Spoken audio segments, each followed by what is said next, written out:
आवाज आ रही है? Yes sir. ठीक ठीक ठीक है। Okay okay. अब किसी का कोई क्वेश्चन है अभी तक? कुछ पूछना है किसी को? कहीं कोई प्रॉब्लम जेनेटिक्स में? चलिए ठीक है, आगे बढ़ते हैं।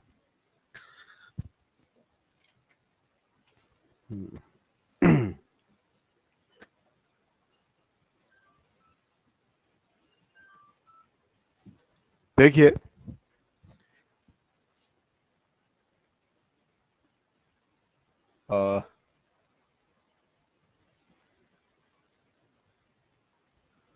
जेनेटिक्स जो होती है, देखिए जेनेटिक्स में कोई क्वेश्चन है शायद किसी का। हाँ, रिकॉर्डिंग कर ली है हमने, रिकॉर्ड पे लगा दिया है।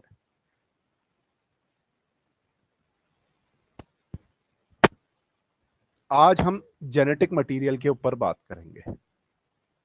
जेनेटिक मटेरियल, इससे पुरानी क्लासेस जो भी थी हमारी, जो पिछला लेक्चर जो था कल, मैंने आपको 3 उसमें एक्सपेरिमेंट्स बताए थे जिससे ये साबित हो गया था कि DNA is the genetic material. अब जेनेटिक मटेरियल चाहे कोई भी हो, डीएनए हो या आरएनए हो, ठीक है, इसके कुछ पॉइंट्स होते हैं। कुछ पॉइंट्स ऐसे होते हैं जो इसमें होने ही होने चाहिए। सबसे पहला पॉइंट ये होता है कि ये स्टेबल होना चाहिए।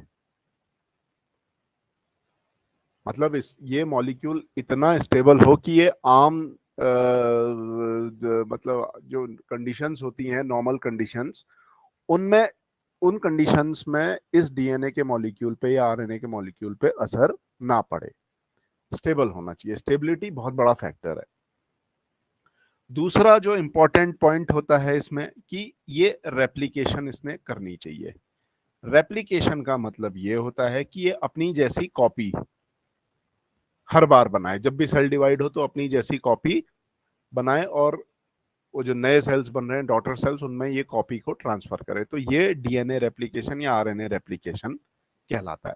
तो जेनेटिक मटेरियल की पहली पहली प्रॉपर्टी होती है कि वो स्टेबल हो, और दूसरी प्रॉपर्टी होती है कि उसने रेप्लिकेशन करना चाहिए। अच्छा, तीसरी प्रॉपर्टी ये होती है कि उसमें थोड़े बहुत म्यूटेशन भी होने चाहिए। बहुत कॉन्स्टेंटली म्यूटेशन नहीं होने चाहिए, रुक रुक के म्यूटेशन होने चाहिए, बहुत स्लो म्यूटेशन होने चाहिए, स्लो, ताकि इवोल्यूशन होने का मौका मिले।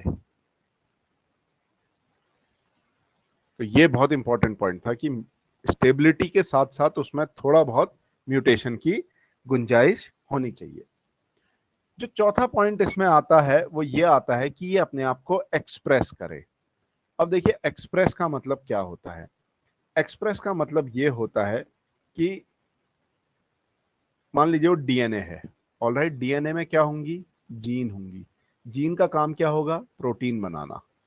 ऑलराइट, प्रोटीन का काम क्या होगा? कोई ना कोई एक उसका फंक्शन होगा, कोई ना कोई एक काम ये प्रोटीन कर रहा होगा। कुछ भी काम, एक्स वाई जेड, हमें अभी उससे मतलब नहीं है।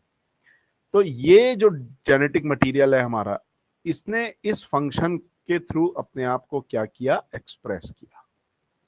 तो जेनेटिक मटेरियल में ये प्रॉपर्टी बहुत अहम हो जाती है कि वो अपने आप को एक्सप्रेस जरूर करे। अब ये एक बहुत बड़ी बहस थी कि डीएनए या आरएनए में से कौन अच्छा जेनेटिक मटेरियल है। तो ये बात याद रखिएगा कि जब दुनिया बनी थी तो सबसे पहले जो चीज जो जेनेटिक मटेरियल के नाम पे बना था वो आरएनए था। आरएनए क्यों था? क्योंकि आरएनए एक जेनेटिक मटेरियल होने के साथ साथ एक बहुत बढ़िया एंजाइम भी है, और इस एंजाइम से बहुत सारी बायोकेमिकल रिएक्शंस होती हैं सेल के अंदर। Biochemical reactions. तो सबसे पहले जो सेल बने थे नए नए इस धरती पे, लाइफ जब शुरू हुई थी, तो ऐसा माना जाता है कि उनमें जो जेनेटिक मटेरियल था वो आरएनए था। पर आरएनए का एक सबसे बड़ा ड्रॉबैक ये था कि आरएनए बिल्कुल भी स्टेबल नहीं था। मतलब स्टेबिलिटी के लिहाज से आरएनए जो था वो थोड़ा सा कमजोर था। ठीक, वो इसलिए कमजोर था क्योंकि इसमें क्या था? यूरेसिल। ऑलराइट, इसके बाद स्टेबिलिटी अचीव करी इस आरएनए ने और आरएनए बन गया डीएनए। और फिर जितनी भी लाइफ धरती पे आई उस सब में क्या आ गया, डीएनए। आरएनए से डीएनए बनने की जो प्रोसेस आई उसमें क्या हुआ कि जो यूरेसिल आरएनए में हुआ करता था वो अब कन्वर्ट हो चुका था थाइमीन में। थाइमीन मतलब यू से टी में। तो जहां जहां आरएनए था वहां वहां यू प्रेजेंट था और जहां जहां डीएनए था वहां टी प्रेजेंट था। तो टी जो था वो यू से थोड़ा बहुत ज्यादा, मतलब थोड़ा ज्यादा स्टेबल था। इस वजह से डीएनए में एक स्टेबिलिटी आई और इस स्टेबिलिटी की वजह से लाइफ डीएनए ने आगे इस धरती पे फैलाई। आज भी हमारे पास जो पुराने फॉसिल्स मिलते हैं 2000 साल पुराने, इतने फलाना हजार साल पुराने, उनमें से हम क्या कोशिश करते हैं, डीएनए रिकवर करने की। एक इसका बहुत बढ़िया एग्जांपल मैं आपको बता देता हूं, वूली मैमथ का। वूली सॉरी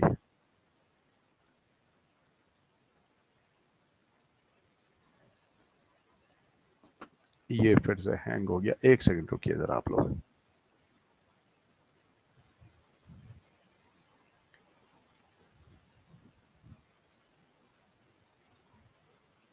हम्म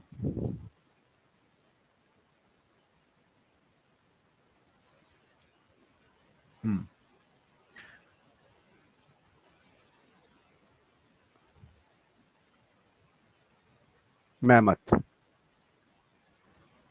एक पुराने जमाने का एक हाथी था जो आज से 10,000 साल पहले, 12,000 साल पहले एक आइस एज आई थी धरती पे। आइस एज जब पूरी धरती में बर्फ जम गई थी, इतना ठंडा हो गया था। तो उस दौरान ये जो मैमथ था, एक बड़ा सा हाथी, वो मारा गया था। तो उसकी डेड बॉडीज अभी भी हमको साइबेरिया वगैरह में खुदाई करी तो वहां निकल गई।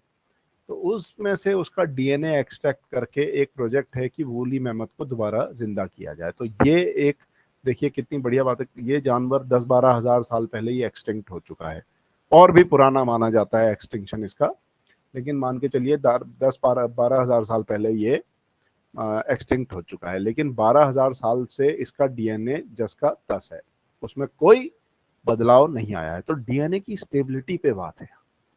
अब डीएनए और आरएनए में स्टेबिलिटी, ऐसा क्या हुआ डीएनए में जो स्टेबल हो गया?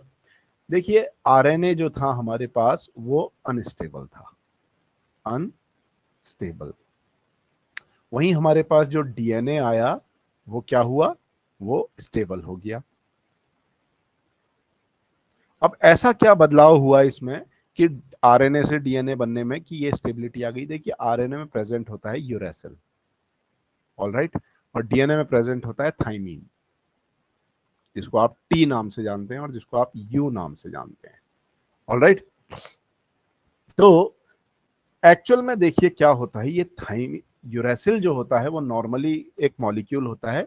जब इस यूरेसिल में 5th पोजीशन पे मिथाइल ग्रुप आके जुड़ जाए, कौन सी पोजीशन में, 5th कार्बन पे, तो ये 5 मिथाइल यूरेसिल बन जाता है। और 5 मिथाइल यूरेसिल को ही क्या बोल देते हैं हम, थाइमीन बोल देते हैं। तो ये बहुत इंपॉर्टेंट क्वेश्चन है कि 5 मिथाइल यूरेसिल ही हमारा क्या है, थाइमीन है। तो मिथाइल ग्रुप आने की वजह से स्टेबिलिटी आ जाती है। क्या आ जाती है, स्टेबिलिटी। ये बात आप याद रखिएगा कि ये मिथाइल ग्रुप। अब मिथाइल ग्रुप क्या होता है, आपको जानकारी है मिथाइल ग्रुप क्या होता है केमिस्ट्री में, या ये बताऊं, जल्दी से मुझे बताओ, आप लोग को है CH3 इसकी जानकारी है? CH3 group.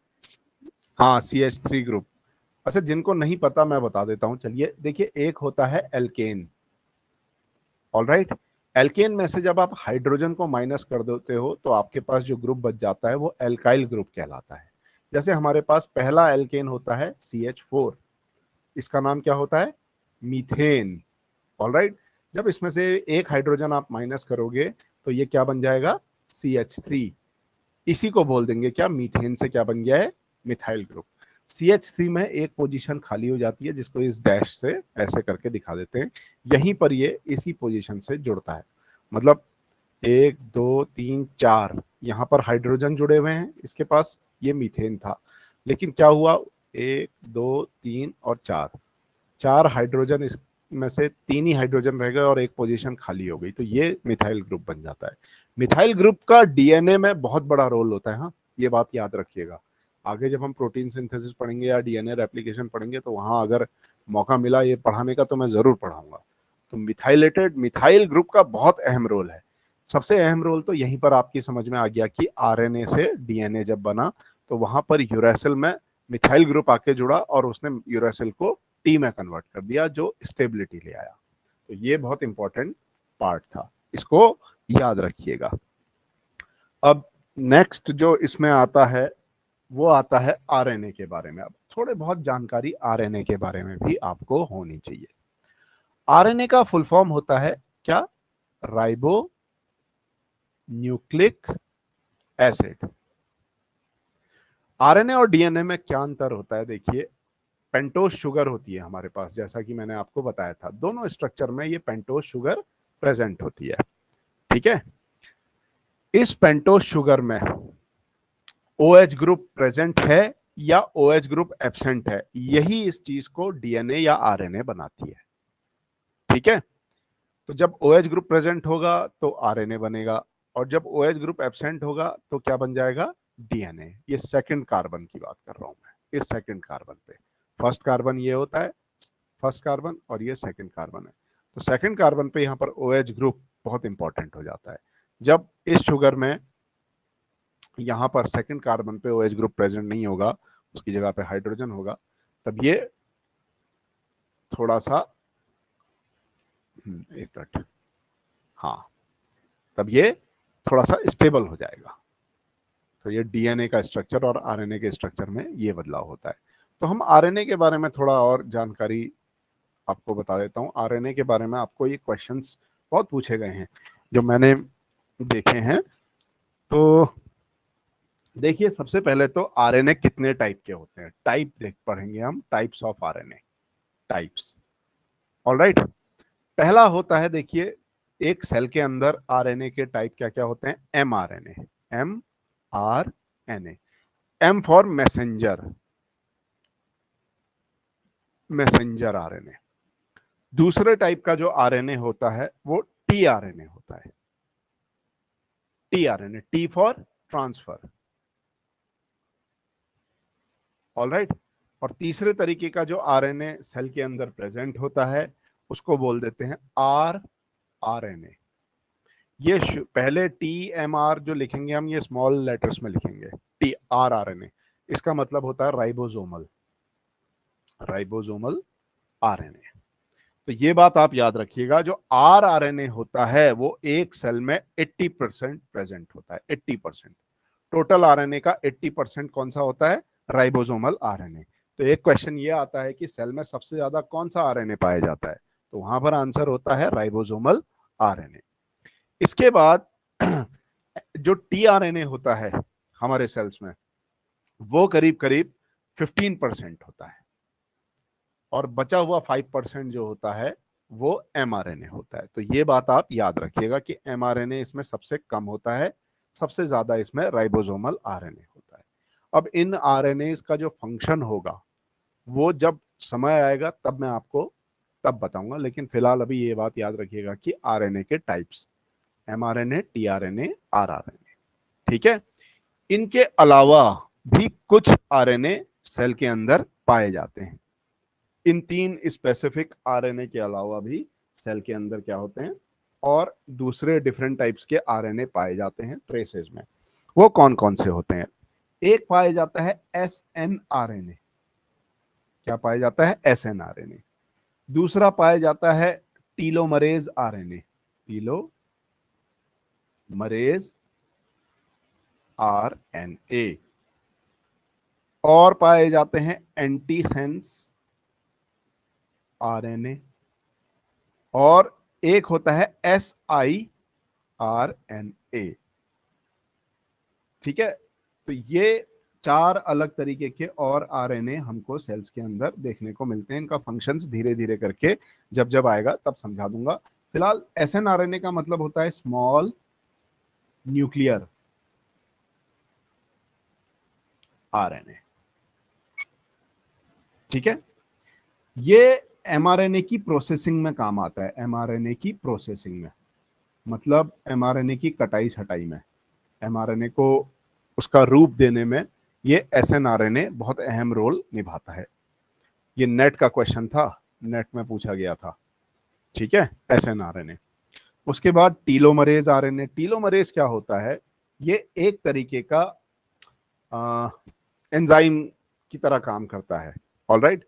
और हमारे क्रोमोसोम, देखिए क्रोमोसोम का स्ट्रक्चर इस तरीके का होता है। क्रोमोसोम का जो ये हेड रीजन होता है टॉप वाला, ये कहलाता है टीलोमर। टीलोमेयर। ऑलराइट। ये टीलोमेयर बाकी डीएनए से अलग तरीके से रेप्लिकेट करता है।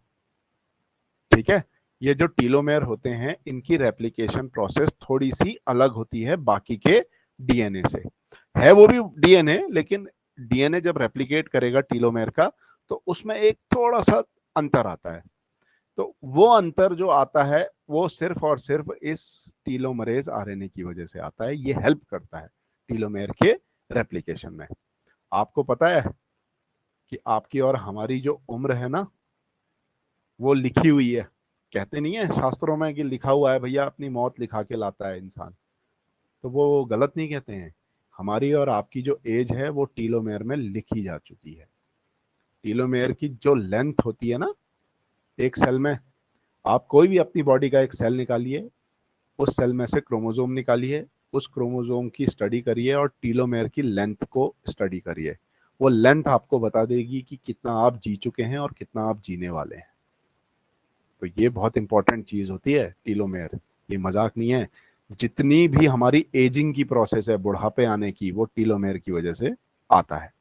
तो साइंटिस्ट जितने भी हैं जो इस तरफ कोशिश कर रहे हैं कि हम बूढ़े ना हो, ज्यादा से ज्यादा 200 साल की और बात रह गई है। मैं आपको बता देता हूँ, उसके बाद मौत जो होगी ना वो इंसान को आएगी नहीं। इन 200 सालों के अंदर हमारी जेनेटिक्स इतनी ज्यादा विकसित हो जाएगी कि हमें फिर मौत नहीं आएगी। हम बुढ़ापा मतलब भी नहीं आएगा। आदमी जवान का जवान रह जाएगा। आप जिस एज में चाहेंगे उस एज में आप रुके रह सकते हैं। तो ये बहुत मतलब बहुत ज्यादा समय नहीं है। 100-200 साल की बात और रह गई है। मतलब ह्यूमन हिस्ट्री से आप करोड़ों साल लाखों साल से कंपेयर करें तो 100-200 साल तो कुछ भी नहीं है उसके आगे। तो ये टीलोमेयर आरएनए टीलोमरेज की रेप्लिकेशन में काम आता है। उसके बाद ये एंटीसेंस एमआरएनए आता है। ये मैं बाद में बताऊंगा आपको। एंटीसेंस बहुत बड़ा टॉपिक है, अभी खाली इसको टाइम वेस्ट हो जाएगा। और एसआईआरएनए आता है। एसआईआरएनए का फुल फॉर्म होता है शॉर्ट इंटरफेयरिंग आरएनए। ठीक है, ये जीन रेगुलेशन में काम आता है। जीन रेगुलेशन में किस जीन को कब स्विच ऑन करना है, किस जीन को कब स्विच ऑफ करना है, वो ये डिसाइड करते हैं इस तरीके के आरएनए। तो ये बात आप याद रखिएगा। हमारी जो मैंने आपको बार बॉडी फॉर्मेशन बताया था, एक बार बॉडी, जो एक्स क्रोमोसोम होता है वो इनएक्टिव हो जाता है, बार बॉडी में कन्वर्ट हो जाता है, बताया था ना? याद है? याद है कि नहीं? यस और नो कुछ तो बोलिए। Yes sir. याद है ना? तो वो बार बॉडी फॉर्मेशन में भी आरएनए का ही रोल होता है। समझ में आया? आरएनए बनता चला जाता है। आरएनए क्रोमोसोम के बाहर एक पिंजड़े की तरह उसको कवर कर लेता है। समझ में आया? और वो बार बॉडी में कन्वर्ट हो जाता है एक्स क्रोमोसोम। तो ये आरएनए के बारे में थोड़ी बहुत जानकारी थी। अब आपको सेंट्रीफ्यूगेशन की जानकारी है, प्रोसेस की। सेंट्रीफ्यूगेशन मैंने आपको बताया था कि एक टेस्ट ट्यूब में सॉल्यूशन लेते हैं और उसको एक मशीन में गोल गोल चक्कर में घुमाते हैं।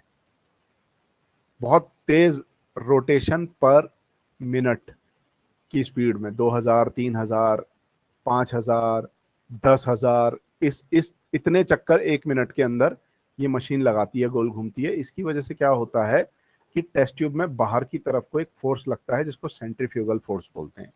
एक एक मॉलिक्यूल जो इस टेस्ट ट्यूब के अंदर सॉल्यूशन में होगा, उस एक एक मॉलिक्यूल को क्या लगेगा? फोर्स लगेगा, और वो टेस्ट ट्यूब में क्या होगा? नीचे की तरफ को जाने लग जाएगा।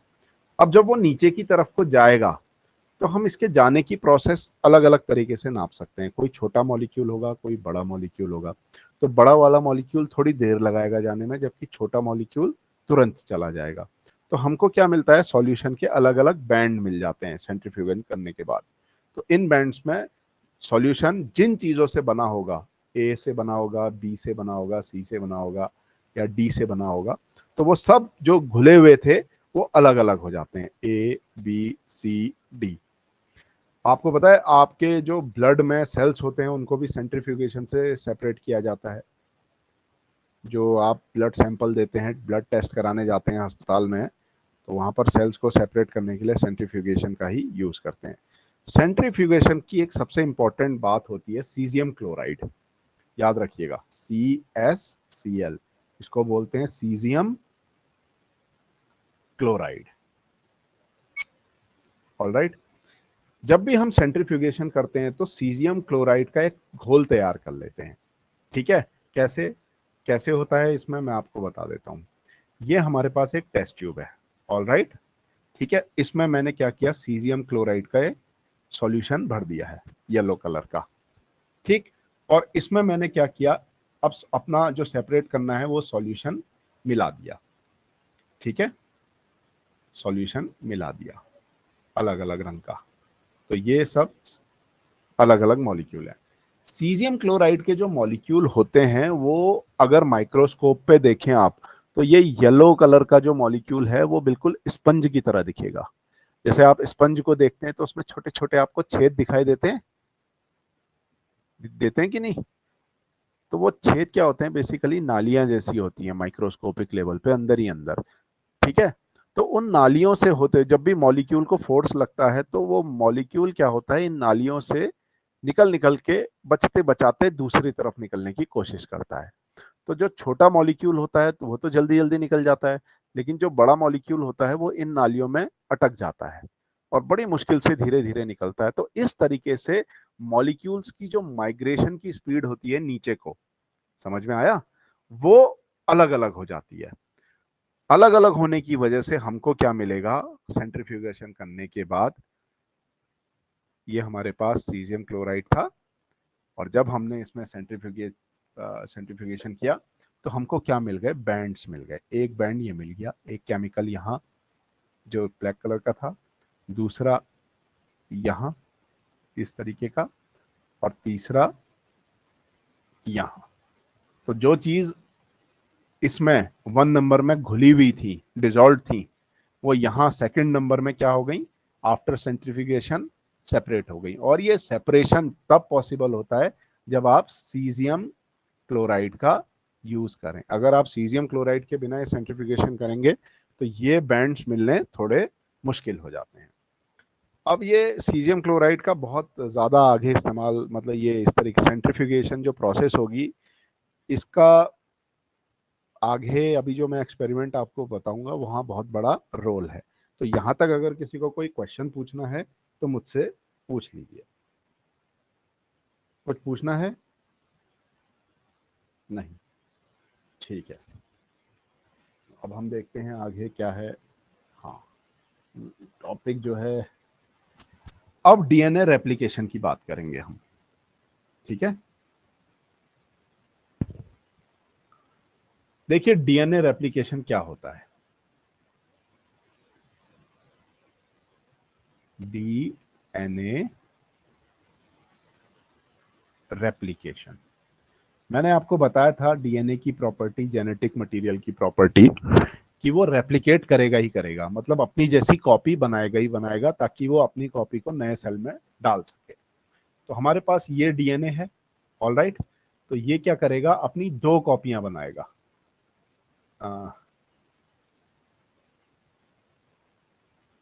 ठीक सेल डिवीजन से पहले, ऑलराइट, ताकि एक सेल में ये कॉपी चले जाए और एक सेल में ये वाली कॉपी चले जाए। तो ये हमारे पास प्राइमरी कॉपी थी डीएनए की, जो आगे रेप्लिकेशन हुआ। रेप्लिकेशन होने के बाद ये 2 इसने कॉपी बना दी, copy number A, copy number B.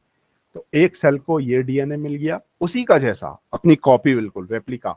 Copy को एक्चुअली रेप्लिका बोलते हैं, कॉपी को रेप्लिका भी बोलते हैं। तो कॉपी करने की जो प्रोसेस होती है उसको रेप्लिकेशन बोल दिया जाता है। ये बात आप याद रखिएगा। तो दूसरे सेल को भी डीएनए की सेम कॉपी मिलेगी और ये दोनों सेल इस पेरेंटल सेल के जैसे दिखेंगे। तो ये प्रोसेस है डीएनए रेप्लिकेशन की।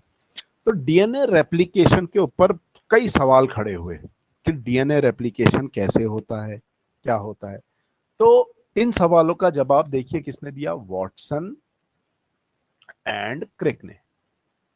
ठीक है, वॉटसन एंड क्रिक जिन्होंने डीएनए का स्ट्रक्चर दिया था, दुनिया को नोबेल प्राइज जीता था, उन्होंने ही डीएनए का क्या कर दिया, रेप्लिकेशन का मैकेनिज्म भी दुनिया के सामने रख दिया। उन्होंने ये बोला कि डीएनए जो रेप्लिकेशन होती है, डीएनए जो रेप्लिकेशन होता है वो सेमी कंजर्वेटिव होता है। Semi conservative, semi conservative DNA replication होता है। ये वॉटसन एंड क्रिक ने दुनिया के सामने सबको बताया। अब ये सेमी कंजर्वेटिव क्या होता है और दूसरे तरीके के रेप्लिकेशन क्या होते हैं वो मैं आपको अभी बता देता हूं। देखिए, ये हमारे पास एक पेरेंटल डीएनए है, ऑलराइट, ठीक। इस डीएनए में दो स्ट्रैंड है, एक स्ट्रैंड ये है और एक स्ट्रैंड ये है। डबल स्ट्रैंडेड डीएनए है, ये डबल स्ट्रैंडेड डीएनए है। ये तीन तरीके से रेप्लिकेट कर सकता है। पुराने जमाने में जब सेमी कंजर्वेटिव रेप्लिकेशन का पता नहीं था तो उससे पहले बहुत सारे पोस्टुलेट्स साइंटिस्ट देते थे।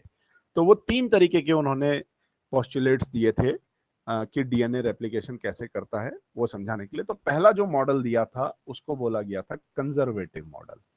क्या बोला गया था, conservative model. Conservative model, conservative model ये कहता था कि जो पेरेंटल डीएनए है वो तो जस का तस वैसे ही रहता है, उसमें कोई बदलाव नहीं आता है, लेकिन उसकी नकल मार के एंजाइम्स क्या करते हैं, उसी के बगल में एक उसकी कॉपी तैयार कर देते हैं। और जब भी सेल डिवीजन होता है तो एक डीएनए एक सेल में चले जाता है और दूसरा डीएनए दूसरे सेल में चले जाता है। तो ये जो मॉडल था ये कंजर्वेटिव मॉडल बोला गया। क्यों? क्योंकि इसमें जो पेरेंटल डीएनए था वो क्या था, कंजर्व हो गया। कंजर्व का मतलब है वो सुरक्षित रहा। दूसरा मॉडल जो आया निकल के वो था semi conservative. Semi conservative, semi conservative का मतलब क्या होता है, वैसे सेमी का मतलब होता है हेमी, हेमी मतलब आधा, ठीक है। तो सेमी का मतलब, सेमी कंजर्वेटिव का मतलब ये था कि हमारे पास ये दो स्ट्रैंड थे, ये दोनों स्ट्रैंड क्या करते हैं, अलग अलग हो जाते हैं, क्लियर है। और हर स्ट्रैंड के आगे एक नया डीएनए का मॉलिक्यूल इस तरीके से बन जाता है, ठीक। तो हमारे पास जो डीएनए बना वो कंजर्व तो रहा लेकिन आधा ही कंजर्व रहा, और हर एक सेल में एक कॉपी चले जाती है सेल की। तो ये सेमी कंजर्वेटिव मॉडल था। इसी सेमी कंजर्वेटिव मॉडल को आगे दुनिया ने एक्सेप्ट किया। इसी सेमी कंजर्वेटिव मॉडल के ऊपर एक्सपेरिमेंट करके प्रूफ किया गया कि ऐसा ही डीएनए रेप्लिकेशन होता है। जो थर्ड तरीके का डीएनए रेप्लिकेशन था वो था डिस्पर्सिव। क्या था, डिस्पर्सिव। डिस्पर्सिव में क्या कहा गया कि ये डीएनए जो होता है ये टुकड़ों में टूट जाता है, इस तरीके से छोटे छोटे अपने टुकड़ों में टूट जाता है, बड़ा मॉलिक्यूल, ठीक है, छोटे छोटे टुकड़ों में टूट जाता है। और इन टुकड़ों को भरने के लिए बीच में क्या होती है, नया डीएनए जो होता है वो बन जाता है इस तरीके से। ये तो इस तरीके से हमको दो नए डीएनए देखने को मिल जाते हैं, एक एक सेल में चले जाता है, दूसरा दूसरे सेल में। तो ये मॉडल कंजर्वेटिव जो था ये फेल हुआ, डिस्पर्सिव मॉडल भी क्या हुआ, फेल हुआ। ओनली सेमी कंजर्वेटिव मॉडल जो था वही आगे बढ़ा। तो इसमें अगर किसी को कोई दिक्कत है तो मुझसे पूछ ले, यहाँ पर कोई भी क्वेश्चन, नहीं तो फिर हम आगे इसको पढ़ते हैं। तो सेमी कंजर्वेटिव सर, मॉडल आप याद रखिएगा। हाँ पूछिए। एक बार डिस्पर्सिव वाला समझा दीजिए सर। डिस्पर्सिव वाला फिर से समझा देते हैं आपको, ठीक है। देखिए डिस्पर्सिव में क्या था, डिस्पर्सिव मॉडल क्या कहता था कि हमारे पास ये डीएनए का एक बड़ा सा मॉलिक्यूल है, ठीक है। डीएनए का मॉलिक्यूल क्या होगा, जगह जगह छोटे छोटे डीएनए के उसमें टूट जाएगा टुकड़ों में, इस तरीके से बीच से, कोई यहाँ पर ब्रेक लगा, कोई यहाँ पर ब्रेक लगा, कोई यहाँ पर ब्रेक लगा, तो इसके 3-4 टुकड़े हो गए। अब ये जो टूट गया है, तो ये जो गैप आया है, ये भरने के लिए नया डीएनए बनेगा। यहां पर इस गैप को भरने के लिए नया डीएनए बना, ये और ये बना, और इस हिस्से का जो टुकड़ा था वो दूसरे सेल में जाएगा, इस हिस्से का जो टुकड़ा था वो दूसरे सेल में जाएगा, ठीक है, डीएनए का। और यहां पर भी क्या होगा, इसी का जैसा ये बन जाएगा। तो इस तरीके से हमको 2 डीएनए मिल जाएंगे। मतलब एक डीएनए था, एक डीएनए मॉलिक्यूल था, ठीक है, इसके बहुत सारे टुकड़े हो गए, बहुत सारे टुकड़े इस तरीके से, ठीक, बहुत टुकड़े हो गए। अब हर टुकड़े के आगे मतलब इस तरीके से अलाइनमेंट हुआ, नया टुकड़ा बनके एक ने नया डीएनए बना दिया, और ये 2 अलाइन होंगे यहाँ पर इस तरीके से, तो नया डीएनए यहाँ पर ये बन गया। तो हमारे पास 2 डीएनए इस तरीके से नए बन जाते हैं। तो ये डिस्पर्सिव था। डिस्पर्सिव इसको इसलिए बोला गया, डिस्पर्स का मतलब होता है फैलना। तो ये रेप्लीकेशन क्या थी, कहीं एक पॉइंट पे फिक्स नहीं थी, ये पूरे डीएनए के मॉलिक्यूल में अलग अलग जगह पे क्या हुई थी, फैली हुई थी, डिस्पर्स थी, मतलब पिन पॉइंट नहीं थी। इससे कोई भी क्वेश्चन नहीं पूछा जाएगा, ये तो खाली जानकारी के लिए आपको दे रहा हूँ। डिस्पर्सिव मॉडल हो सकता है आपके हाँ, एक क्वेश्चन नेट में एक बार आया था, मुझे अच्छी तरह याद है, तो बच्चों ने कहा भी था मुझे उस बार कि आपने पढ़ाया था, तो हमारा वो क्वेश्चन सही हुआ था नेट का, ठीक है। उसमें क्या आया था, वो क्वेश्चन मुझे याद है कि 3 मॉडल, तीनों के तीनों फिगर बनाए थे, और पूछा गया था कि इनमें से डिस्पर्सिव मॉडल कौन सा है। तो जो डिस्पर्सिव था, बच्चे उसमें टिक करके आ गए थे, ठीक है। तो सेमी कंजर्वेटिव, कंजर्वेटिव में ये स्ट्रक्चर में डिफरेंस होगा कि कंजर्वेटिव मॉडल में आपको इस तरीके का डीएनए का स्ट्रक्चर मिलेगा, एक पुराना एक नया, ठीक है। सेमी कंजर्वेटिव मॉडल में आपको इस तरीके का स्ट्रक्चर मिलेगा कि पुराने के साथ नया, पुराने के साथ नया, ठीक है, ये सेमी कंजर्वेटिव। और डिस्पर्सिव में क्या मिलेगा कि टुकड़ों में टूट चुका था डीएनए, और उस गैप को भरने के लिए नया डीएनए यहां पर सिंथेसाइज हुआ, ये डिस्पर्सिव।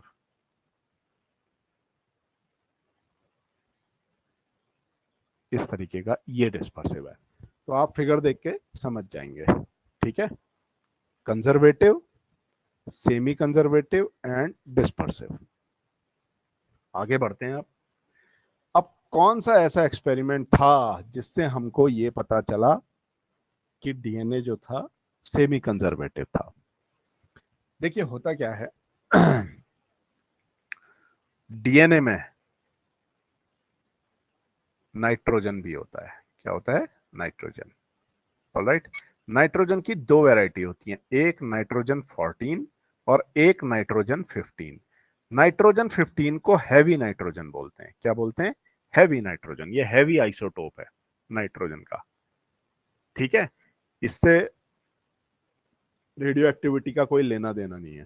तो ये हैवी और लाइट, बस ये बात आप समझिएगा, ठीक। साइंटिस्ट का जो एक्सपेरिमेंट आता है इसमें, वो आता है मीजल्सन एंड स्टाल का एक्सपेरिमेंट। मीजल्सन एंड स्टाल ने क्या किया, एक बैक्टीरिया को ऐसे नाइट्रोजन के मीडियम में ग्रो कराया जिसमें नाइट्रोजन 14 था। नाइट्रोजन 14 था तो वो बैक्टीरिया उसमें ग्रो किया। बाद में उस बैक्टीरिया का डीएनए एक्सट्रैक्ट किया, डीएनए एक्सट्रैक्ट किया, निकाला गया बैक्टीरिया से, और फिर उसको सेंट्रीफ्यूज किया। क्या किया, सेंट्रीफ्यूज। जब सेंट्रीफ्यूज किया गया तो डीएनए का जो सेपरेशन हुआ सॉल्यूशन में, डीएनए का एक बैंड मिला जिसमें सारा का सारा डीएनए आ गया था। तो वो यहां पर मिला, डीएनए यहां पर मिला पूरी टेस्ट ट्यूब में, और ये डीएनए जो था वो N14 वाला डीएनए था, ठीक। फिर इसी एक्सपेरिमेंट में थोड़ा आगे वो चले, उन्होंने क्या किया, कुछ बैक्टीरिया को N15 मीडियम में उगाया। N15 मीडियम मतलब कि नाइट्रोजन जहां पर उनको 15 मिल सके, मतलब एक सॉल्ट बनाया NH4Cl, इसको अमोनियम क्लोराइड बोलते हैं। NH4 पॉजिटिव जो होता है ये अमोनियम आयन होता है, अमोनियम आयन, ठीक है। तो Na 1 पॉजिटिव होता है जब उसके साथ एक Cl आता है, आप इसको क्या बोलते हैं, सोडियम क्लोराइड। उसी तरीके से ये अमोनियम है, अमोनियम के साथ जब Cl नेगेटिव आएगा तो ये अमोनियम क्लोराइड बन जाएगा और ये एक सॉल्ट होता है। ये सॉल्ट जो होता है ये नाइट्रोजन का सोर्स होता है। बैक्टीरिया क्या करता है, इस सॉल्ट को अपने अंदर लेता है और इस सॉल्ट में से नाइट्रोजन को सेपरेट करता है और उस नाइट्रोजन को यूज करता है अपना डीएनए बनाने में। तो पहला जो इन्होंने एक्सपेरिमेंट किया था उसमें जो अमोनियम क्लोराइड यूज किया गया था वो N14 वाला किया गया था। तो ये NH4Cl जो हमारे पास पहला था वो N14 वाला था। लेकिन वहीं दूसरे एक्सपेरिमेंट में, सेकंड एक्सपेरिमेंट में साइंटिस्ट ने क्या किया, अब जो अमोनियम क्लोराइड यूज किया गया वो N15 वाला यूज किया गया। N15 वाला यूज करा अमोनियम क्लोराइड यूज किया तो जितने भी बैक्टीरिया उस कल्चर के अंदर बने उन सब में जो डीएनए था उस डीएनए में नाइट्रोजन अब N15 आ चुका था। और फिर सेंट्रीफ्यूगेशन करने के बाद जो बैंड मिला, क्योंकि N15 थोड़ा भारी था तो उसका बैंड थोड़ा सा हमको अलग जगह मिला, यहां पर कहीं पर N15। N14 कहां पर मिल रहा था, नीचे। Alright, N14।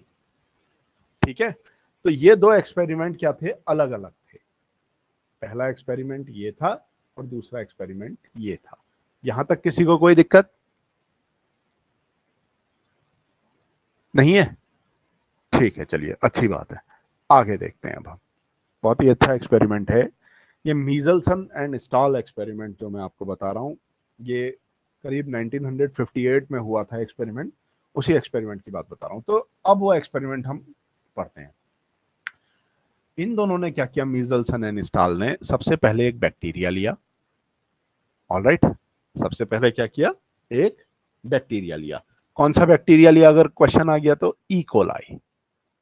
उसको सबसे पहले इन्होंने N14 वाले कल्चर मीडियम में ग्रो कराया। ग्रो कराने के बाद उसको ग्रो कराया। ऑलराइट, ग्रो कराने के बाद उसको उन्होंने ट्रांसफर किया किस कल्चर मीडियम में, N15 वाले कल्चर मीडियम में। और यहां पर फिर इसको क्या कराया, ग्रो कराया। ऑलराइट, अब इस ये ग्रो कराने में उनको क्या लगा, देखिए, जब उन्होंने टेस्ट ट्यूब में सेंट्रीफ्यूज किया तो उनको क्या हुआ, दो बैंड, पहले यहां पर कौन सा बैंड मिला होगा, इधर ग्रो कराया N14 वाला बैंड। ठीक है, अब उनको क्या थी, उम्मीद क्या थी, जो सेकंड पार्ट था N15 वाला उसमें उनको उम्मीद ये थी कि N15 वाला बैंड यहां पर ऐसे मिलेगा। लेकिन ऐसा नहीं हुआ। वो बैंड कैसा मिला, वो बैंड दोनों के बीच का मिला, ना ऊपर मिला ना नीचे मिला, वो बिल्कुल बीच में मिला, इस तरीके से। ठीक है, ऐसे। ये N14 का बैंड कहां मिल रहा था, यहां। और N15 का बैंड कहां मिल रहा था, यहां। ये 15 का बैंड था और ये क्या था, टेस्ट ट्यूब में 14 का बैंड। लेकिन इस एक्सपेरिमेंट के बाद उनको यही बैंड डीएनए का कहां मिला, डीएनए सारा का सारा बीच में आ चुका था। मतलब इस एक्सपेरिमेंट में दो हिस्से थे। पहला हिस्सा क्या था, बैक्टीरिया को N14 में ग्रो कराना, और दूसरे हिस्से में उसको ट्रांसफर करके N15 में ग्रो कराना। तो यहां से उनको एक बात समझ में आई कि भाई जो डीएनए बन रहा है वो दो तरीके के नाइट्रोजन का देखने को मिल रहा है। डीएनए में दोनों नाइट्रोजन है, N14 भी है और N15 भी है। और ये तभी पॉसिबल है जब एक स्ट्रैंड N14 वाला रहा हो और दूसरा स्ट्रैंड N15 वाला रहा हो। तो यहीं से सेमी कंजर्वेटिव मॉडल की शुरुआत हुई या कंफर्मेशन हुआ। अब इस एक्सपेरिमेंट का मैं आपको एक फिगर दिखा देता हूं तो आपको बहुत अच्छी तरह समझ में आ जाएगा कि ये रेप्लिकेशन किस तरीके से, डीएनए रेप्लिकेशन का सहारा लेके हमने ये प्रूव किया कि सेमी कंजर्वेटिव मॉडल था या कंजर्वेटिव। देखिए, ये है मीजल्सन एंड स्टाल का एक्सपेरिमेंट। बहुत अच्छा एक्सपेरिमेंट है, इसको समझने की कोशिश करिएगा। ये आप लोगों ने स्कूल कॉलेजेस में पढ़ा होगा। तो सबसे पहले इन्होंने क्या किया था, इन्होंने यहाँ पर मैं ग्रीन कलर की पेन यूज करता हूं। सबसे पहले इन्होंने क्या किया था, देखिए यहाँ पर ये 15 N15 वाला डीएनए लिया। ऑलराइट, ठीक है, ये पहली चीज है। अब इसको इन्होंने क्या किया, देखिए सेंट्रीफ्यूज जब किया तो वो बैंड उसने नीचे दिखाया। ऑलराइट, ठीक है। जब इसको इन्होंने ट्रांसफर किया N14 वाले में, कल्चर मीडियम में, तो हुआ क्या होगा, डीएनए क्या करेगा, डीएनए रेप्लिकेट करेगा। ये 15 वाले में था, जब इन्होंने 14 वाले में ट्रांसफर किया तो बैक्टीरिया ने रेप्लिकेशन छोड़ना छोड़ी, बैक्टीरिया रेप्लिकेट किया। रेप्लिकेशन करने से हुआ क्या कि एक डीएनए का स्ट्रैंड तो 14 वाला रहा और एक क्या बन गया, 15 वाला, ठीक है। और जब इस डीएनए को इन्होंने सेंट्रीफ्यूज किया तो वो कहाँ मिला, बिल्कुल बीच में, यानी कि उस पोजीशन से शिफ्ट होके ऊपर को आ गया। और फिर इसी सेमी कंजर्वेटिव मॉडल, मतलब इसी ये प्रोसेस को इन्होंने रिपीट किया। पहली जनरेशन में यहां पर बैंड मिला, और जब दूसरी जनरेशन इन्होंने चेक करी, एक बार और डीएनए को ग्रोथ कराई उसी मीडियम में N14 वाले में, तो उनको क्या मिला कि ये डीएनए का जो था बैंड, जैसा पहले वाले जनरेशन में मिल रहा था वो तो अपनी जगह पे मिला, ठीक है, लेकिन 14 वाला हमको थोड़ा ज्यादा देखने को मिल गया कि ये भी आ गया है। तो इस एक्सपेरिमेंट से, अब इसमें तो थोड़ा टेढ़ा दिखा रखा है, मैं आपको वैसे समझा देता हूं कि हमारे पास ये डीएनए था ओरिजिनल, ठीक है, इसको 15 डीएनए बोल दीजिए आप। इसमें सेमी कंजर्वेटिव रेप्लिकेशन हुई होगी, ये फर्स्ट जनरेशन में, ये जनरेशन 1 है, F1 बोल देते हैं इसको। ऑलराइट, F1 जनरेशन में हमारे पास एक स्ट्रैंड ये सेपरेट हुआ, एक स्ट्रैंड ये सेपरेट हुआ, तो इसके आगे एक नया स्ट्रैंड बना, इसके आगे एक नया स्ट्रैंड बना। तो जितने भी हमारे पास बैक्टीरिया मिले वो इस तरीके के मिले, ठीक है। हम पढ़ रहे हैं semi conservative, semi conservative, alright, ठीक है। तो हमको जनरेशन 1 में ऐसा डीएनए, एक हाइब्रिड डीएनए देखने को मिला। हमको कैसे पता चला होगा, या साइंटिस्ट को कैसे पता चला होगा कि ये हाइब्रिड डीएनए है? भाई उन्होंने यहाँ पर सेंट्रीफ्यूज किया था तो डीएनए का बैंड यहाँ पर मिला था। ऑलराइट, F1 जनरेशन में जब सेंट्रीफ्यूज करके देखा तो उनको एक भी बैंड नीचे नहीं मिला, उनको बैंड कहाँ मिला, बीच में मिला, इस तरीके का, ठीक, थोड़ा शिफ्ट किया हुआ ऊपर। क्लियर है। अब उन्होंने F2 जनरेशन देखी, इसको फिर रेप्लिकेट कराया, तो रेप्लिकेशन करने से हुआ क्या होगा, ये ब्लैक वाला स्ट्रैंड सेपरेट हुआ होगा, ये रेड वाला स्ट्रैंड जो होगा ये भी सेपरेट हुआ होगा। ऑलराइट, ये ब्लैक वाला यहाँ पर ये सेपरेट हुआ होगा, ये रेड वाला क्या हुआ होगा, ये भी सेपरेट हुआ होगा। तो ब्लैक वाले के आगे तो फिर एक रेड वाला बन जाएगा, रेड वाले के आगे फिर एक क्या होगा, रेड वाला बन जाएगा, ब्लैक वाले के आगे क्या होगा, रेड वाला बन जाएगा, और रेड वाले के आगे क्या बन जाएगा, फिर से एक नया डीएनए बन जाएगा। तो इस जनरेशन को जब उन्होंने सेंट्रीफ्यूज किया तो उनको सेंट्रीफ्यूज में क्या देखने को मिला कि ये वाले बैंड, इसकी वजह से और इसकी वजह से जो बैंड बीच में देखने को मिल रहा था वो तो उनको अभी भी देखने को मिला, ठीक है, लेकिन इसके अलावा उसको उनको एक नया बैंड, ये 15 वाला, ये भी देखने को मिल गया यहाँ पर। तो यहाँ पर जैसे ही उनको बैंड मिला तो उनको ये जो सेमी कंजर्वेटिव मॉडल था ये कंफर्म हो गया कि हाँ, डीएनए जो होता है सेमी कंजर्वेटिव मॉडल से ही रेप्लिकेट करता है, और वो इस तरीके से करता है जो एक्सप्लेनेशन अभी आपको हमने यहाँ पर स्क्रीन पे दी। तो यहाँ पर कोई दिक्कत? अच्छा, इसकी एक जनरेशन और आगे बढ़ाते हैं तो क्या हुआ होगा F3 जनरेशन में, जब ये होगा तो वो भी देख लेते हैं। अब यहाँ पर मैं F3 जनरेशन में इसको रेप्लिकेट कराता हूँ, ठीक है। तो F3 जनरेशन में क्या होगा, ये ब्लैक वाला तो सेपरेट होगा, ऑलराइट, और ये रेड वाला भी क्या होगा, इससे सेपरेट हो जाएगा, ये दोनों रेड वाले सेपरेट हो जाएंगे, यहाँ पर ये ब्लैक वाला सेपरेट होगा और रेड वाला सेपरेट होगा, और यहाँ पर ये दोनों रेड वाले फिर से सेपरेट हो जाएंगे। तो ब्लैक के आगे तो फिर क्या होगा, एक नया डीएनए बन जाएगा, रेड के आगे भी एक नया डीएनए बन जाएगा, रेड के आगे नया डीएनए बन जाएगा, रेड के आगे नया डीएनए बन जाएगा। नया डीएनए हमेशा लाल ही क्यों बन रहा है, क्योंकि हम ये बैक्टीरिया को जिस कल्चर मीडियम में ग्रोथ करा रहे हैं वो नाइट्रोजन लाल कलर वाली है, 14 वाली है, इसलिए ये सारे के सारे जो डीएनए बन रहे हैं वो रेड बन रहे हैं। ऑलराइट, तो ये हमारे पास इस तरीके से, तो यहां पर देखिए क्लियरली F3 जनरेशन का अगर हम सेंट्रीफ्यूज कराते हैं तो F3 जनरेशन का रिजल्ट क्या होगा, ये रही हमारी टेस्ट ट्यूब। ऑलराइट, अभी भी हमको वो बैंड तो देखने को मिलेगा इसकी और इसकी वजह से। कौन सा? जो बीच में था, ठीक, ये वाला बैंड हमको देखने को मिला। लेकिन रेड बैंड जो होगा, 1 2 3 4 5, इनकी वजह से अब वो रेड बैंड थोड़ा और मोटा हो जाएगा। क्यों? क्योंकि डीएनए कंटेंट क्या हुआ है, थोड़ा ज्यादा हो गया है। तो इसी तरीके से अगर आप F4 जनरेशन में चले जाएं, F4 जनरेशन में तो और टेस्ट ट्यूब में देखें तो F4 जनरेशन में होगा क्या, वो जो रेड बैंड था वो और मोटा हो गया, यानी कि सारा का सारा डीएनए अब यही वाला बन रहा है, ठीक है। और ये बैंड गायब नहीं हुआ, ये बैंड अपनी जगह पे अभी भी उतना बना हुआ होगा। तो ये इस तरीके से ये जो रेड बैंड था ये मोटा, जनरेशन वाइज मोटा होते चला जाएगा। और ये एक्सपेरिमेंट प्रूव करता है कि डीएनए क्या था, सेमी कंजर्वेटिव मॉडल था। यहां पर अगर किसी को कोई दिक्कत है तो मुझसे क्वेश्चन पूछ लीजिए। तो semi conservative model Meselson and Stahl ने दिया था 1900 करीब 58 की बात है। Meselson and Stahl, Meselson and Stahl ने एक्सपेरिमेंट किया था। एक्सपेरिमेंट याद रखिएगा, कौन सा एक्सपेरिमेंट किया था? N14 N15 वाला एक्सपेरिमेंट किया था। एक्सपेरिमेंट किया था। मॉडल किसने दिया था? Semi conservative model. क्वेश्चन आएगा, दोनों क्वेश्चन अलग अलग हैं। सेमी कंजर्वेटिव मॉडल किसने दिया था? Watson and Crick. और इनकी बात को, वॉटसन एंड क्रिक की बात को बल देने के लिए एक्सपेरिमेंट किसने किया था? मीजल्सन एंड स्टाल ने। तो ये सेमी कंजर्वेटिव मॉडल था।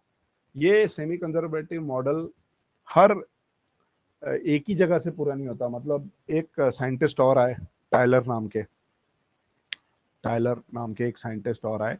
अच्छा, साइंटिस्ट के नेम के आगे कभी एट ऑल लगा रहता है, आपने नोटिस किया है किताबों में कि टायलर एट ऑल?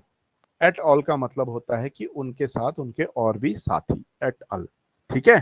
तो टायलर एट अल जो थे, उन्होंने क्या किया, उन्होंने यही एक्सपेरिमेंट विसिया फाबा नाम के एक प्लांट की रूट्स पे किया। विसिया फाबा एक तरीके की बीन होती है, विसिया फाबा। इस पे इन्होंने ये एक्सपेरिमेंट किया था, मतलब रेडियो एक्टिविटी यूज करके रूट्स पे, बेसिकली रूट्स एक्सपेरिमेंट किया था, रूट्स के सेल पे। और वहां पर इनको ये पता चला था कि हाँ, सेमी कंजर्वेटिव मॉडल होता है। तो विसिया फाबा पे एक्सपेरिमेंट करने वाले टायलर थे। तो ये क्वेश्चन वैसे पूछा तो कहीं नहीं गया है, लेकिन एक किताब में मैंने पढ़ा था एक बार। तो यहां तक कोई प्रॉब्लम अगर नहीं है तो आगे देखते हैं। अब डीएनए रेप्लिकेशन किस तरीके से होता है वो बात करेंगे। डीएनए रेप्लिकेशन, डीएनए रेप्लिकेशन से बहुत सवाल आते हैं इसमें। मेंडल की जेनेटिक्स से तो आते ही हैं, क्रॉस वाली जो थी, और डीएनए रेप्लिकेशन से भी बहुत पूछे जाते हैं। तो अब हम डीएनए रेप्लिकेशन के बारे में थोड़ी सी बात करेंगे कि डीएनए रेप्लिकेशन किस तरीके से काम करती है। ठीक, देखिए डीएनए रेप्लिकेशन क्या है कि डीएनए ने अपनी कॉपी बनानी है। अपनी कॉपी बनाने के लिए इसको एंजाइम्स की जरूरत पड़ती है। तो इसमें जो एंजाइम होता है उसको बोला जाता है डीएनए पॉलीमरेज। क्या बोला जाता है? पॉलीमरेज। पॉलीमरेज का मतलब क्या होता है कि मोनोमर यूनिट्स को जोड़ के एक पॉलीमर बनाने वाला। इस तरीके से ये सब की सब क्या है? मोनोमर यूनिट्स हैं। इनको एक दूसरे से जोड़ के एक बड़ा पॉलीमर जो बना दे, वो एंजाइम पॉलीमरेज होगा। तो डीएनए पॉलीमरेज नाम का एक एंजाइम होता है जो डीएनए रेप्लिकेशन करता है। लेकिन क्या है, देखिए अब ट्रेंड थोड़ा सा चेंज है। डीएनए पॉलीमरेज को डीएनए पॉलीमरेज ना बोल के DNA dependent dependent DNA polymerase कहा जाता है। ऐसा क्यों कहा जाता है? क्योंकि डीएनए पॉलीमरेज क्या होता है, हवा में रिएक्शन स्टार्ट नहीं कर सकता। उसको क्या चाहिए? उसको एक डीएनए चाहिए ही चाहिए जिसको देखा देखी वो काम कर सके। कहने का मतलब ये है कि आप एक बड़ा सा बीकर लीजिए, उस बीकर में सारे न्यूक्लियोटाइड डाल दीजिए, ATGC डाल दीजिए जिनसे डीएनए बना होता है। और इसी बीकर में आप यहां से किसको ऐड कर दीजिए? डीएनए पॉलीमरेज नाम के एंजाइम को। और आप घंटों इंतजार करेंगे कि डीएनए पॉलीमरेज क्या करेगा, इन न्यूक्लियोटाइड्स को जोड़ के हमको एक डीएनए यहाँ पर बना के दे देगा इस तरीके से, ATGC, मतलब इस तरीके से कोई भी डीएनए बना के दे देगा। तो ऐसा नहीं होता है। ये डीएनए पॉलीमरेज क्या होता है, रिएक्शन शुरू नहीं कर पाता है। ये इसलिए नहीं कर पाता है क्योंकि इसको क्या चाहिए, एक टेम्पलेट डीएनए चाहिए, टेम्पलेट जिसको जिसके आधार पे ये नया डीएनए बना सके। समझ में आया? तो यही रिएक्शन तब पॉसिबल होगी जब क्या करेंगे आप, एक डीएनए का टुकड़ा भी इसमें डाल दो। ये डीएनए दे दिया, मान लीजिए ये एक डीएनए ये था, ATGCAA, इस तरीके का एक डीएनए हमारे पास टेम्पलेट डीएनए है। ऑलराइट, पहले से मौजूद है। साथ में आपने यहां पर ATGC लिए एक सॉल्यूशन में भर दिया है। अब आप यहां पर अगर डीएनए पॉलीमरेज को ऐड करेंगे, डीएनए पॉलीमरेज को ऐड करेंगे, तो हमको फिर यहां पर एक नया डीएनए बना हुआ दिख जाएगा इस तरीके से। ये पुराना टेम्पलेट तो रहेगा ही रहेगा, ठीक है, और डीएनए पॉलीमरेज क्या करेगा, एक नया स्ट्रैंड इसके आगे ऐसे बना देगा जो बिल्कुल पुराने वाले का कॉम्प्लीमेंट्री होगा। क्या होगा, कॉम्प्लीमेंट्री। कॉम्प्लीमेंट्री का मतलब यह है कि यहां अगर ए है तो यहां टी होगा, यहां टी था तो यहां पर क्या होगा, ए। इस तरीके से डीएनए सिंथेसिस होती है एक सेल के अंदर। टेम्पलेट डीएनए की जरूरत होती है। जो डीएनए पॉलीमरेज नाम का एंजाइम हमारे सेल्स में होता है वो बहुत एफिशिएंट होता है। एफिशिएंट मतलब समझ रहे हैं, बहुत कारगर होता है वो काम करने में, ठीक है। करीब करीब 2000 बेस पेयर्स को, करीब करीब 2000 बेस पेयर को एक सेकंड में जोड़ सकता है, इतनी स्पीड। आपने सिलाई मशीन देखी है घरों में या कहीं? तो सिलाई मशीन क्या करती है, टांके लगाती है ना कपड़े में इस तरीके से, या आपका अगर कपड़ा है तो एक टांका ये लगाया, एक टांका ये, एक टांका ये।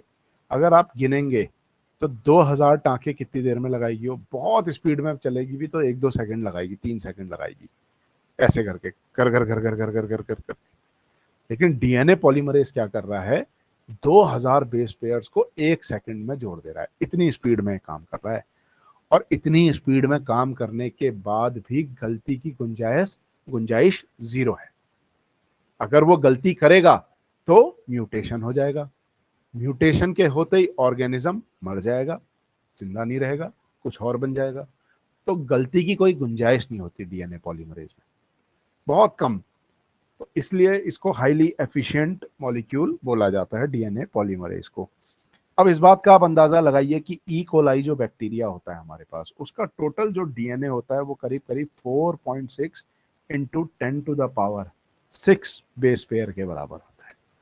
4.6 इंटू 10⁻6 बेस पेयर के बराबर, इतना मतलब 4.6 मिलियन, 10⁻6 को मिलियन बोलते हैं, मिलियन बेस पेयर्स होते हैं।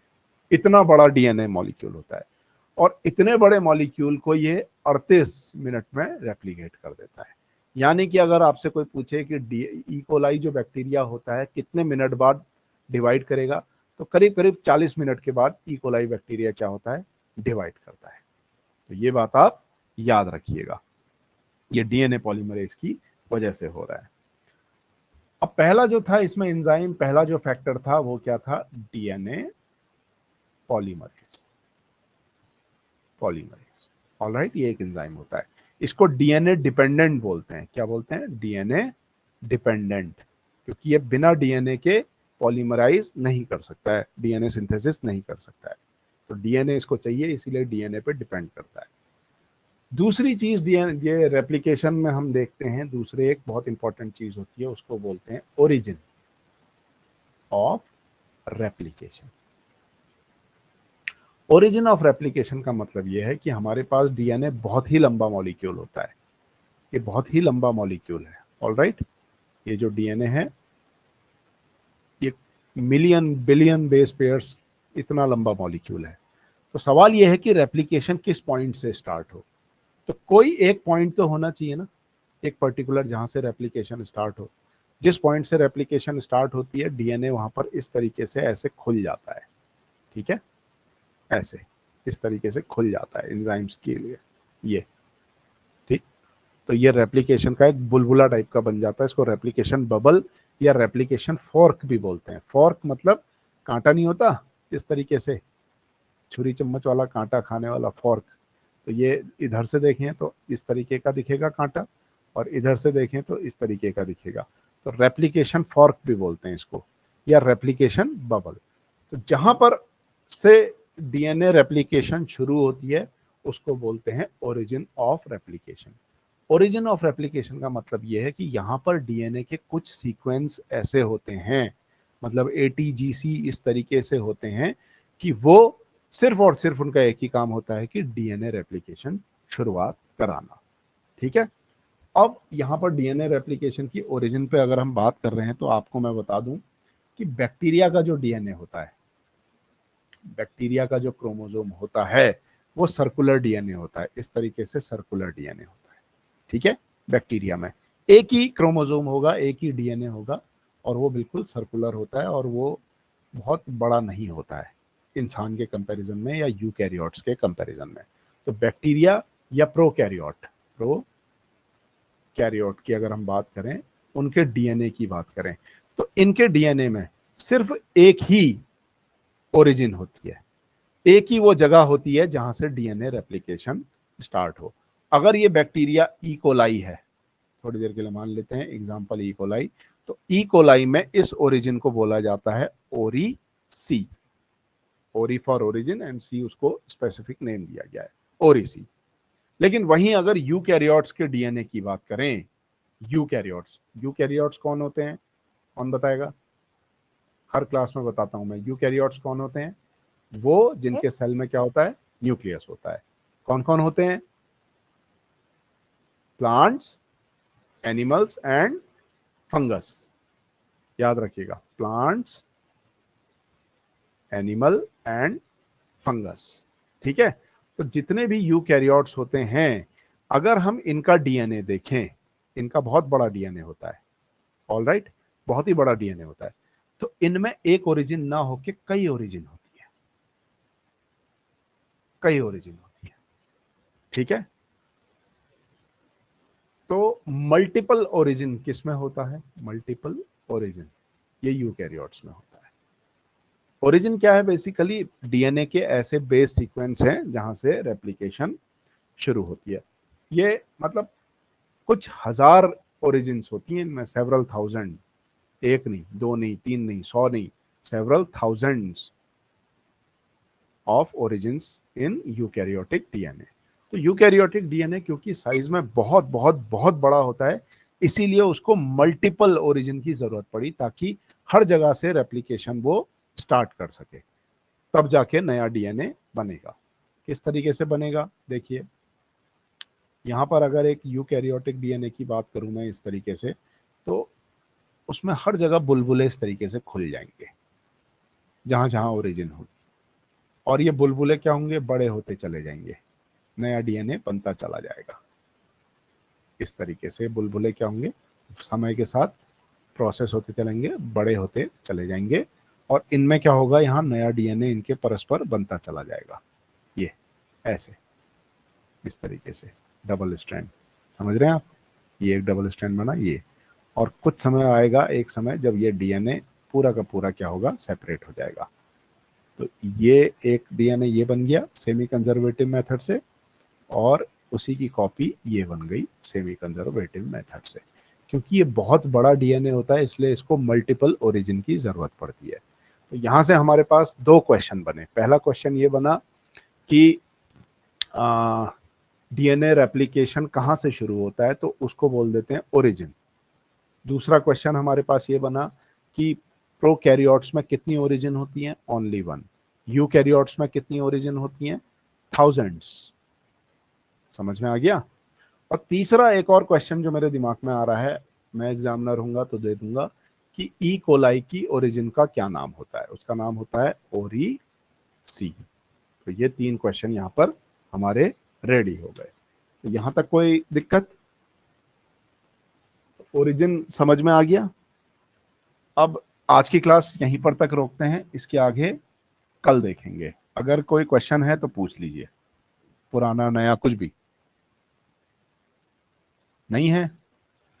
ठीक है, वैसे ये टाइम सही हो रहा है ना 7 से 8? ठीक है, कल सैटरडे है, कल तो क्लास नहीं ले पाऊंगा मैं। संडे को, मंडे को देखेंगे। मंडे को अगर मौका लगेगा तो हम 7 से 8 लेंगे क्लास, या फिर अगर होगा तो 6 बजे ही ले लेंगे, देख लेंगे। मैं नोटिस में डाल दूंगा, नोटिस उसमें डाल दूंगा। ओके, चलिए, थैंक यू।